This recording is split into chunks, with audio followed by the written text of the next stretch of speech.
Meus queridos amigos, numa situação especial, assuntos relevantes merecem destaque. E aqui nós vamos conversar com vocês uma situação que envolve o direito constitucional. Nós vamos conversar aqui sobre direitos e garantias fundamentais, no que envolve a teoria geral desse dispositivo. Meu grande abraço a você do Foco Total, ao meu amigo André Stefan, coordenador desse maravilhoso projeto, véspera de prova, todos envolvidos, e meu recado para você que pode dar sorte. Eu sempre fui um cara bem sortudo em prova, Deus sempre esteve ao meu lado e certamente estará com você nesse desafio. Quando nós falamos em direitos e garantias fundamentais, nós estamos falando em efeitos, nós estamos falando em eficácia. E aí eu perguntaria para você o que é uma eficácia horizontal dos direitos e garantias fundamentais? O que é uma eficácia privada? O que é uma eficácia externa? Então, horizontal, privada e externa é a mesma coisa, são sinônimos. Diz respeito que os direitos e garantias fundamentais são aplicados também entre os particulares, nas relações privadas dentro do princípio da autonomia. Ou seja, quando existe a liberdade de manifestação do pensamento minha, existe a sua também, e não há hierarquia entre elas. Essa é a denominada eficácia horizontal. Os efeitos dos direitos e garantias fundamentais são planos horizontais sem grau de hierarquia. Tudo bem? Agora, quando a gente fala em eficácia horizontal. Agora, quando nós falamos, por outro lado, em eficácia vertical, numa eficácia de cima para baixo, nós estamos falando numa hierarquia de aplicação de direitos e garantias fundamentais. Por exemplo, direito de reunião a um evento público em determinado local e o particular, eu quero fazer a minha reunião nesse mesmo evento. Não posso. Não posso por quê? Porque o evento anterior já foi agendado, é um evento anterior de categoria pública, há uma hierarquia entre a necessidade do Estado e a minha. Então, os direitos e garantias fundamentais têm duas vocações no plano da eficácia que podem ser analisadas. A eficácia horizontal entre particulares e a eficácia vertical entre o Estado e o particular. Perfeito? Ainda sobre eficácia, não é só a eficácia horizontal e a eficácia vertical. Eu falo também em outra eficácia, a eficácia indireta. A eficácia indireta ou externa, que são aplicadas de maneira reflexiva. Eficácia indireta ou externa. Ou seja, existe uma dimensão nessa eficácia indireta ou externa, que é a seguinte, uma dimensão proibitiva e uma dimensão positiva. O que significa a dimensão proibitiva? Significa que o legislador ele não poderá editar leis que atentem contra os direitos e garantias fundamentais. É uma eficácia indireta ou mediata. Indireta ou mediata. Desculpe se eu falei outra coisa. Indireta ou mediata. Me desculpe. Indireta ou mediata. Que proíbe que o legislador atente contra direitos e garantias fundamentais, sob pena de inconstitucionalidade. Tudo bem? Outra coisa. Existe uma dimensão positiva.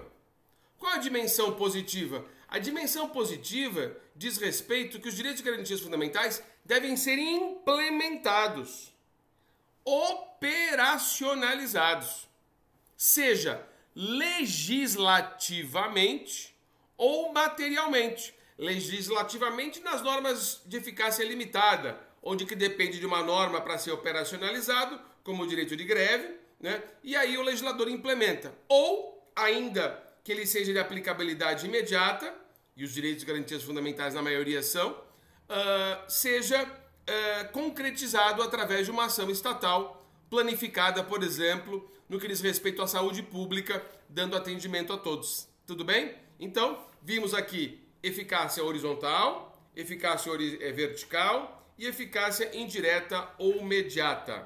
Tudo bem? Por outro lado, nós temos a eficácia direta. Eficácia direta ou imediata. O que significa dizer? Vocês sabem que lá no artigo 5º, parágrafo 1º, diz que os direitos e garantias fundamentais têm aplicação imediata. Então, é preciso que o legislador não dependa da legislação infraconstitucional para colocar isso em prática. Ou seja, não há necessidade de intermediação legislativa. Não há necessidade de intermediação legislativa. Outro ponto que é importante que você saiba, no que diz respeito aos direitos e garantias fundamentais, que eles não são caracterizados como norma de encerramento. O que é uma norma de encerramento? Uma norma de encerramento é aquela norma taxativa. É aquela norma que impede a verificação de outros elementos além do que está no rol legislativo. Não. Os direitos e garantias fundamentais não se encaixam na norma de encerramento. Os direitos individuais são exemplificativos. Há direitos e garantias fundamentais que, inclusive, estão fora do elenco do título 1 e do título 2 da Constituição. Como, por exemplo, a ordem social, no artigo 170, o princípio da anualidade na questão tributária, lá no 150 e pouco da Constituição, também estão ali. E nada impede que o Brasil adote outros direitos e garantias fundamentais decorrentes dos tratados internacionais que ele seja parte e dos princípios fundamentais. Por exemplo, quando nós falamos em liberdade de expressão do pensamento, nós temos que entender que essa liberdade de expressão do pensamento, ela não pode ferir o núcleo informador do Estado Democrático de Direito, lá no artigo 1º da Constituição. Portanto, você pode se pronunciar, desde que respeite a cláusula democrática. Então, há aí uma influência da cláusula democrática na questão que envolve a liberdade de expressão do pensamento. Tudo bem? Eu acho isso importante para que a gente possa ter um norte na nossa prova que se avizinha. Mais à frente, meus caros amigos, eu quero falar com vocês sobre as características dos direitos e garantias fundamentais. Vamos lá? Vamos tratar sobre características dos direitos e garantias fundamentais que eu tenho aqui como resumo para vocês. Qual é a primeira característica do direito e garantia fundamental? A primeira característica, meus caros amigos, é que eles são universais. Universais e absolutos. Ou seja, quando nós falamos que a qualidade de ser humano é importante, é que essa qualidade constitui o suficiente para você ser o titular dos direitos fundamentais. Porque o artigo 5º, caput, ele fala que só os brasileiros e os estrangeiros residentes. Mas já há uma decisão do Supremo Tribunal Federal, sob a relatoria do ministro aposentado Celso de Mello, que diz que os direitos são absolutos e universais porque atingem a todos. Agora, obviamente, nós não podemos aceitar esse caráter absoluto dos direitos fundamentais, porque, obviamente, há o princípio da proporcionalidade, né? Nós temos que aí verificar a utilização e verificação entre o resultado, se ele confere o fim a que ele deseja. Segunda característica. Vamos lá. É a historicidade. Historicidade dos direitos e garantias fundamentais. Ou seja, o caráter de historicidade, ele explica que os direitos e garantias fundamentais, eles podem ser proclamados em certa época e desaparecido em outras. ou que se modifiquem no tempo. É a denominada índole evolutiva dos direitos fundamentais, né? Os direitos fundamentais, eles não nascem só de uma vez. Eles vão se surgindo conforme o tempo. Vamos dar um exemplo? Quando a Constituição fala em racismo, quando ela fala em racismo, lá na lei de racismo tem que o racismo é caracterizado com preconceito de cor, com preconceito de etnia, com preconceito religioso e com preconceito de procedência nacional. Esses são caracteres do racismo. Só que a ADO número 26, lembra?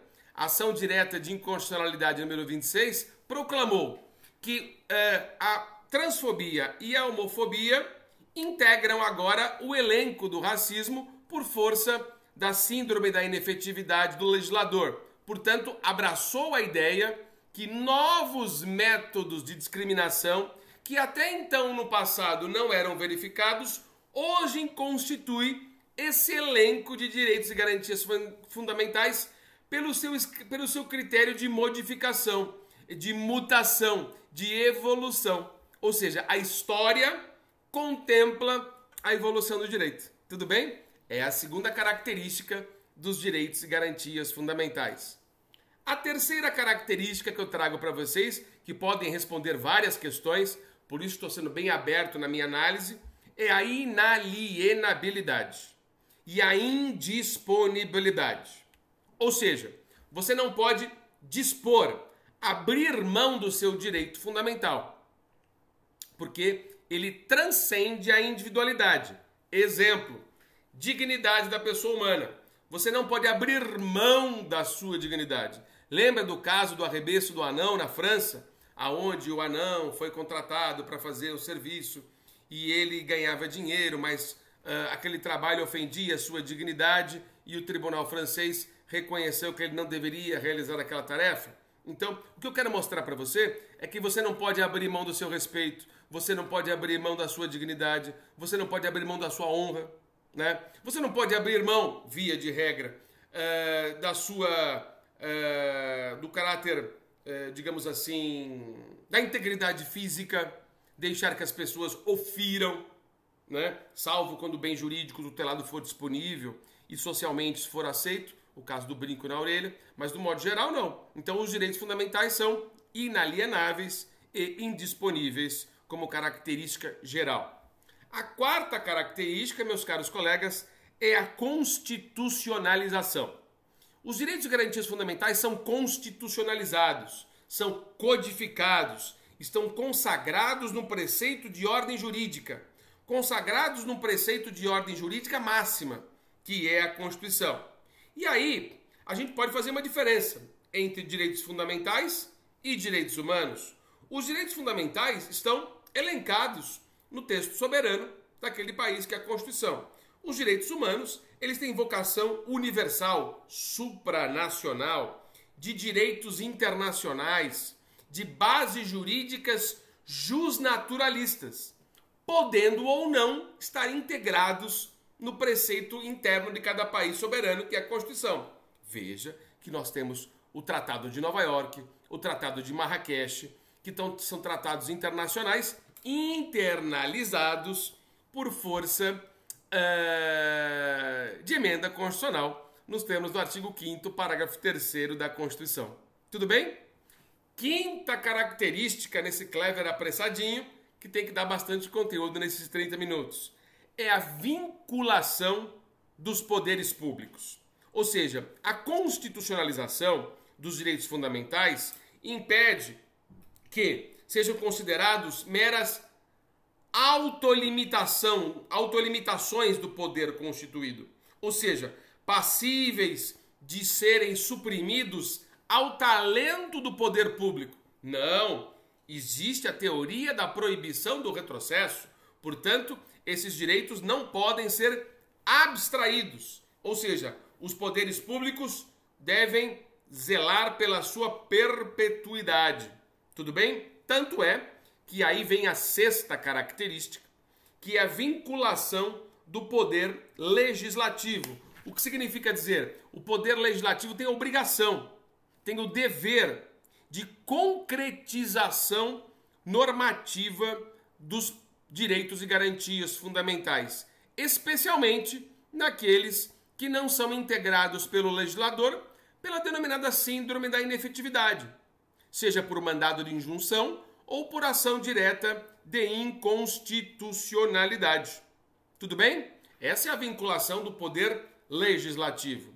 Mas para uma sétima característica, eu vou de vinculação do poder executivo. Ou seja, o poder executivo, dentro das pessoas jurídicas de direito público que ele tem, empresa pública, sociedade de economia mista, ele deve, segundo o critério orientador, ampliar esses direitos e garantias fundamentais na sua ordem interna, preservando a sua funcionalidade, principalmente na atividade discricionária. Você sabe que o discricionarismo, a atividade discricionária, ela tem uma limitação, uma discricionariedade regrada, ou seja, o poder público, ele tem liberdade de atuação, sim, mas o poder executivo, mas deve reconhecer, fazer agir, concretizar as suas ações discricionárias, respeitando os direitos e garantias fundamentais.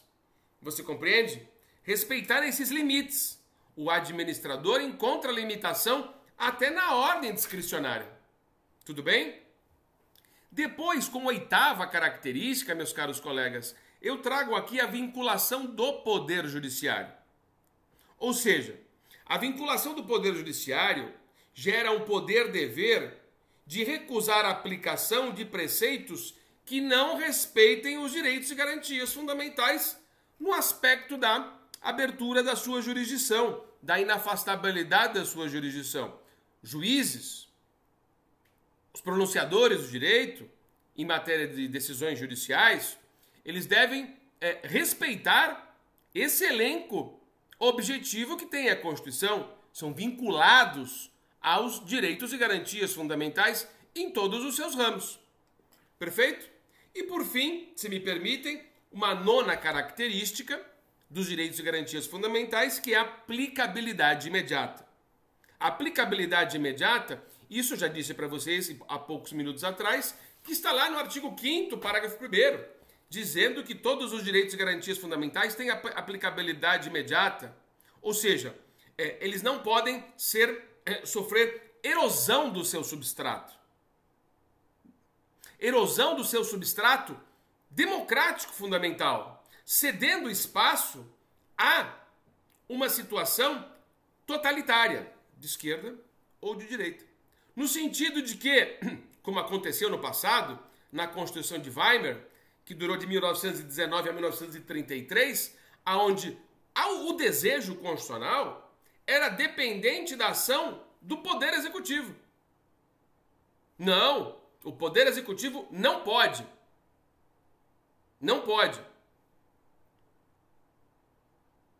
atuar no sentido de que o Estado de Direito Fundamental é formal. Não. O Estado de Direito Fundamental, ele é material. Ele é material. Perfeito? Então, deve ser garantido a todos, sem distinção. Perfeito? Bom, no que diz respeito aos direitos fundamentais, são ótimos recados esse que eu trouxe para você.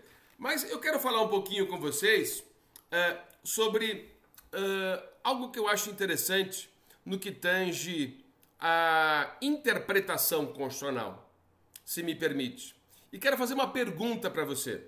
A pergunta é: você sabe a distinção, você sabe a diferença entre interpretação conforme a Constituição, sem redução de texto? Repito, interpretação conforme a Constituição, sem redução de texto, e mutação constitucional? Entre o caráter evolutivo do direito constitucional? Isso é importante. Interpretação conforme a Constituição, sem redução de texto. Neste caso, o constituinte, o intérprete,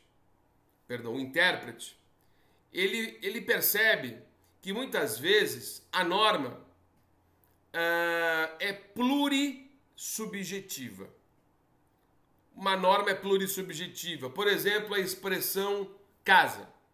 A expressão casa pode abranger o seu apartamento, o seu sítio, a sua casa, o seu carro, trailer, onde você mora, não o seu carro para locomoção, mas o trailer onde você mora. Então a expressão casa é multifacetária. E naquele caso concreto, muitas vezes pode gerar dúvida se uma barraca é casa. E aí, dentro dessa plurissubjetividade, você precisa escolher um ponto que seja o ponto em que a norma se adapta ao significado material daquilo que está sendo tratado. Ou seja, casa é onde eu realizo meu descanso. Aonde eu não realizo meu descanso, a minha intimidade não é casa. Ou seja, eu reconheço como inconstitucional aquilo que não se adapta ao desejo da Constituição. Portanto, casa é constitucional nesse sentido. Nos demais não é. Ou seja, essa plurissubjetividade é afastada e ficamos com um significado único. É reconhecido como inconstitucional um sentido da norma que não se adapta ao desejo da Constituição. Porque a norma é plurissubjetiva, tem vários significados. Esse é um ponto. O segundo ponto, que é a mutação constitucional. A mutação constitucional, ela não é plurissubjetiva, como a interpretação conforme sem redução de texto. Não, ela tem um significado. E esse significado, ele vai se ampliando conforme o tempo. A dimensão dele vai abrindo. Ou seja, a mutação constitucional, que é o poder constituinte derivado difuso, pressupõe que aquele preceito constitucional ele tem uma ampliação no seu alcance, agindo de modo evolutivo, aonde o tempo o recebe com um caráter mais moderno. Foi o que eu disse para vocês há instantes sobre a transfobia e a homofobia e o racismo, onde em 1989, quando foi editada a lei do racismo, isso não era recorrente como norma de segregação, como norma de discriminação. Hoje é. O tanto é que o Supremo Tribunal Federal reconheceu esse aspecto na norma racismo, dando o caráter objetivo dela quanto à transfobia e à homofobia, ainda que não reconhecida pelo legislador. Tudo bem? Então dei um contorno interessante de direitos e garantias fundamentais para vocês. Tudo bem? Vamos pular de área, temos alguns minutos aí, e eu quero falar para vocês de repartição de competências constitucionais. Organização do Estado. Quando nós falamos em organização do Estado, você sabe que o nosso Estado é federalista, e no federalismo se pressupõe a repartição de competências. E eu pergunto, qual é o princípio que orienta a repartição de competências constitucionais, dando a cada ente federativo a sua própria atribuição? É o princípio da predominância do interesse. Repito, princípio da predominância do interesse. Aonde o interesse da União, tanto na competência legislativa como na administrativa, é o interesse geral. No que diz respeito ao interesse do Estado-membro, o interesse é regional. E no que tange ao interesse do município, o interesse é local. Perfeito? Local. Tá legal? Muito bem. Vimos aí uma orientação quanto ao princípio da predominância do interesse em face de repartição de competências constitucionais. Mais à frente, eu quero falar com vocês ainda sobre repartição de competências. Como eu disse para vocês, nós temos duas competências. As competências administrativas do Poder Executivo e as competências legislativas do Poder Legislativo. Só que existem competências que são delegáveis e existem competências que não são delegáveis. Como assim? No que toca ao Poder executivo.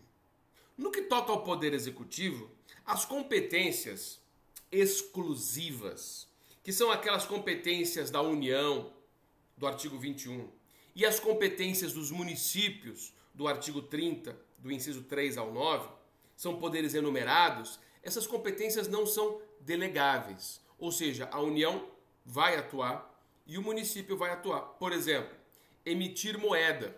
A União não pode delegar essa competência para o município, para o Estado. Transporte público municipal é uma competência do município. O município não pode entregar essa competência peculiar sua para o Estado ou para a União. A competência administrativa exclusiva é indelegável. Repito, a competência administrativa exclusiva dos poderes enumerados da União e do município são indelegáveis por falta de disposição constitucional. Por outro lado, já na competência legislativa, na competência dos poderes legislativos do Estado, do município e da União, existe a possibilidade da delegação da competência privativa da União. Então, competência exclusiva é indelegável, administrativa. Competência privativa, legislativa, é possivelmente delegável. Quando? Quando a União, o Congresso Nacional, possibilita que as Assembleias Legislativas legislem sobre as matérias lá do artigo 22 da Constituição. Só que existem 3 requisitos para essa delegação. Anotem os requisitos. Primeiro, requisito formal. O requisito formal diz que a União pode autorizar que as Assembleias Legislativas legislem sobre as matérias do artigo 22, desde que haja uma lei complementar federal autorizando. Se fizer uma lei complementar federal autorizando, lá já legisla, né? Mas enfim, requisito formal, lei complementar federal. Segundo requisito, requisito material. Essa delegação não pode ser genérica, tem que ser uma delegação específica, ou seja, o Congresso Nacional vai autorizar a delegação por lei complementar federal, especificando o ponto daquela determinada matéria. Tudo bem? E o terceiro e último requisito, que alguns autores chamam de requisito implícito, que é o quê?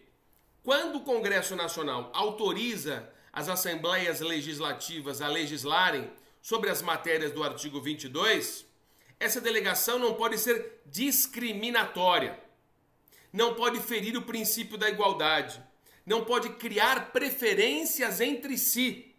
É o que está no artigo 19.3 da Constituição. Ou seja, se o Congresso autoriza o Estado do Maranhão a legislar sobre determinada matéria, ele tem que autorizar também o Estado do Mato Grosso do Sul, o Estado de Minas Gerais, o Estado de Rondônia, o Estado de São Paulo, o Estado do Rio Grande do Sul, porque você não pode criar preferências de um Estado em detrimento do outro. É o denominado princípio da igualdade, princípio da negativa de preferências entre si. Artigo 19, inciso 3 da Constituição Federal. Então, em resumo, você viu aqui que em matéria de repartição de competências constitucionais, as competências administrativas são indelegáveis. As competências administrativas enumeradas da União e dos municípios são indelegáveis por falta de previsão constitucional. Competências exclusivas indelegáveis, administrativas.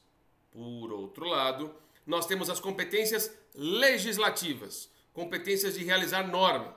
Do artigo 22, a competência da União é privativa, não é exclusiva, porque a privatividade possibilita a delegação, desde que ocorram 3 requisitos. Formal, lei complementar federal. Material, a delegação não pode ser genérica. E 3, o implícito, não podem ser criadas preferências entre si nos Estados-membros. Tudo bem? Com base nisso, nós terminamos esse nosso encontro rápido em direito constitucional. Eu já gravei uma aula de eleitoral, essa é de constitucional, falando da teoria geral dos direitos e garantias fundamentais, nos primeiros 20 minutos, e nos últimos 10 minutos desse nosso encontro, dando uma dica importante para vocês sobre a orientação quanto à repartição de competências constitucionais dentro do modelo federativo brasileiro. Tudo bem? Cléber Vasconcelos aqui, dá muito boa sorte a vocês, torcendo pelo seu sucesso, foco total na sua concentração e aprovação. Um grande abraço.